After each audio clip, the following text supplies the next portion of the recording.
Wenganeza ukuthi impela ziyabuya zaphenduka njengoba phela ingekho inkunzi efuna ukuhlehla khona pha esibayeni njengoba sibona ke wona ama-SAP athi nje impela nje umhla 2 nomhla 3 engazi ukuthi yolala ibonene kodwa phambi asike nodaba wenganeza ukuthi unqothathele lithuba ngingenibengelele ngimboso City MTV ngithi njengoba saqala ukunala kule channel sicela wenze kulungile upress phela usubscribe no notification bell uzibe emathubeni amahle ukuthola wonke ama-video azophuma la kule channel.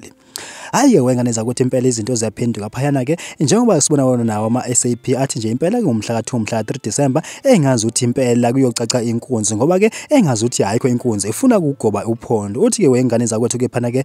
ama-SAP ayajima ke manje afuna ukubona wona phela umhla ka2 nomhla 3 December uthi ke ukuthi heyiphi ingoma eyodla umhlanganiso ngoba yena cha ngeke phela aze adlale abafana ke uma ngabe sikhumbula kahle ke wenganeza kwethu engomhla ka2 kukhipha yena ukhuzani kuzothi ke kuyena umhla ka3 kuzoba Igcokama Elitsha ke njengoba ke sibona ke nawo ama-SAP athi hayi engathi impela ayaviva afuna ukubona ukuthi ke heyiphi eyodla umhlanganiso ngoba yena cha kudala phela wafa kule ndima ngeke azadlale nje abafana abancane manje basikhumbula ke wenganeza ukuthi wona ama-SAP ukade aqala ucula njengoba nje manje basingabuyela emuva wayeqhudelana phela nabo phana kokumtshengiseni kuzoba nalo ibhova likadikadika ke wenganeza kwethu nabo othokozane ilanga hayi ke wenganeza ukuthi impela ke indaba injalo pha inkundleni zokuxhumana sithi nje thina ke esabalandeli engathi inkulu ingoma esizoyibona uyena uDecember njengoba phela eseqalile ke namanye amaciko asivezela ubuciko babo ke wenganeza kwethu kodwa ke thina simbuso City MTV sitake sibambe la ihlangane nje kwivideo elandelayo.